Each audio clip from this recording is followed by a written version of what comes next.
Hello and welcome back to Why.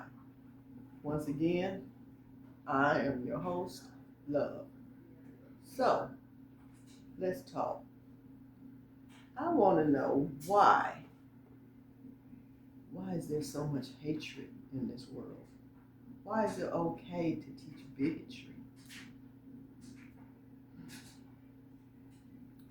Why do some companies send you out notices telling you that you're going to be cut off or they're going to cancel your policy before they even look to see if your policy really has lapsed or not?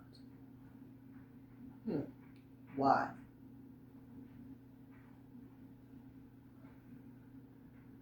Why do some people, some businesses, those businesses, when you have them set up on auto pay and then they screw up your auto pay, but they blame you for the screw up?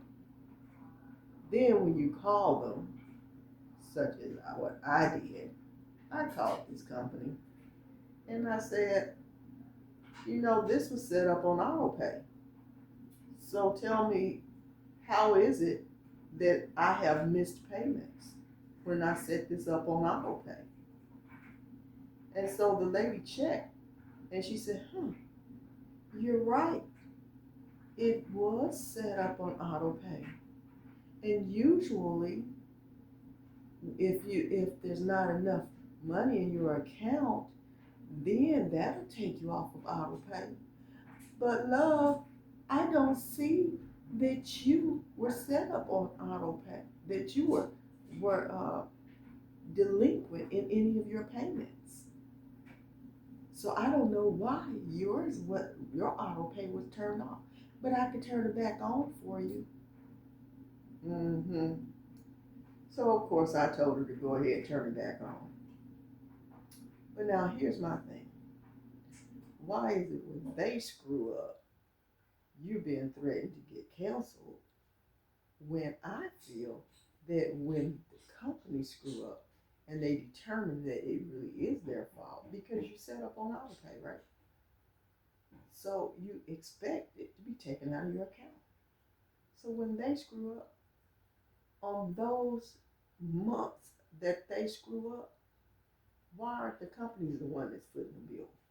That should be a freebie for you, for us, for whomever they do it to.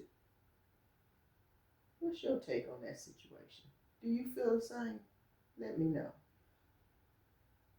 So, the next thing I would love to talk about is why are some people's hearts so hardened?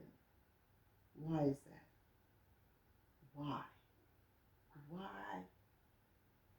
We talked about this last week about beheadings. Now there's been a hanging in Cleveland, Mississippi. It is awful. It is really, really awful. What are we going to do about it, America? What are we going to do? Are we just going to roll over and not pay attention? Where are all of those people who are so outraged when things happen in their races? But because this was a black man, we're not so outraged about it. I'm outraged about it. Why aren't you? I want to talk about that. Let me hear from you. Why?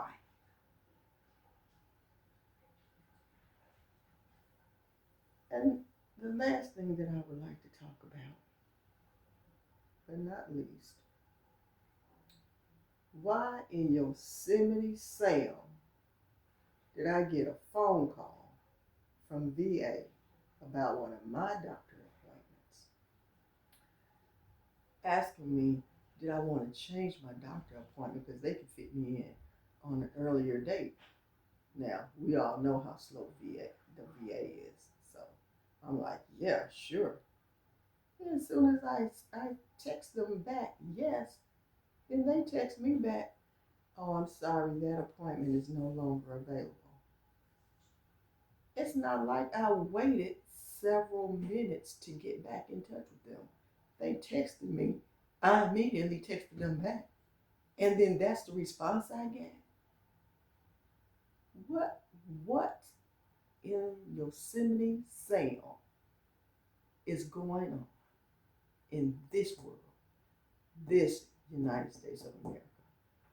Are we all just running around relying on incompetent people or people who just simply are fed up with their jobs and they just don't want to do their job because they're not being paid enough? Think about that. Marinate on that for a minute. But it's in the Bible, Ecclesiastes 1:9 through 11. Let me read it for you. I need to get my spectacles out.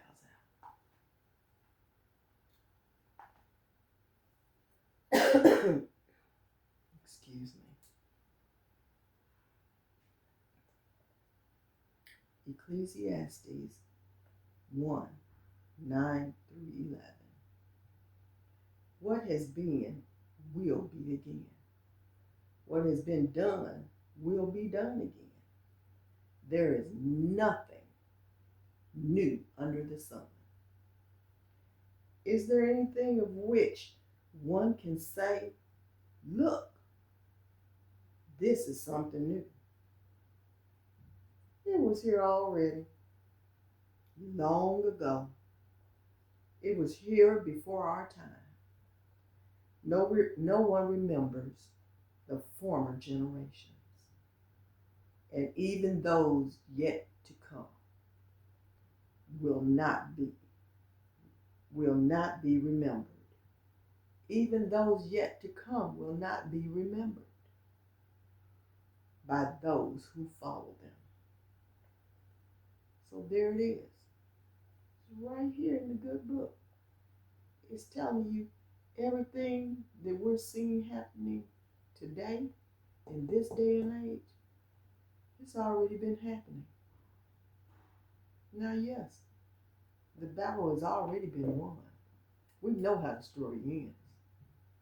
We get the victory because God is in control of everything.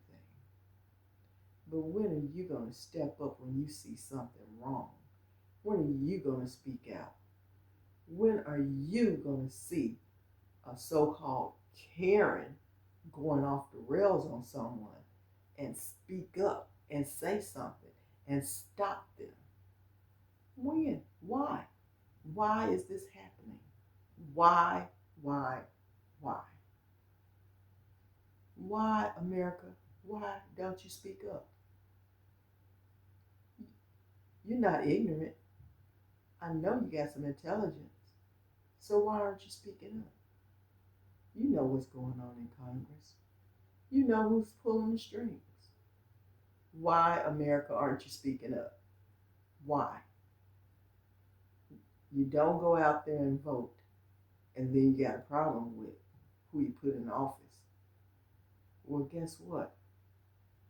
The person that you have in office, please believe, everyone that he so-called courted, they going out to vote. So you think because you sitting at home doing nothing, you're not casting your vote, you think that it's going to matter because you stayed at home and decided, oh, we still going to win? Wrong. Every vote counts. Every vote. Young and old. And quite frankly, I'm stunned by some of the older people. Our ancestors fought for us to have the right to vote. And even some of our old people are up saying, no, I'm not going to do anything. I'm not going to do it. God is in control. Well, you're right. God is in control. But God didn't say rest on your laurels and do nothing. He didn't say that. If you have the ability to get up and do something, then do it. And And if you don't do anything about it, then guess what? Don't complain. Just was to keep your lips zipped and shut. Throw away the key. Because nobody wants to hear it. The ones who voted, we don't want to hear what you have to say about what's going on when you didn't get up and cast your vote. So there. Let me know what you think. Why? Good talking to you. Good seeing you again. Bye for now. See you next time.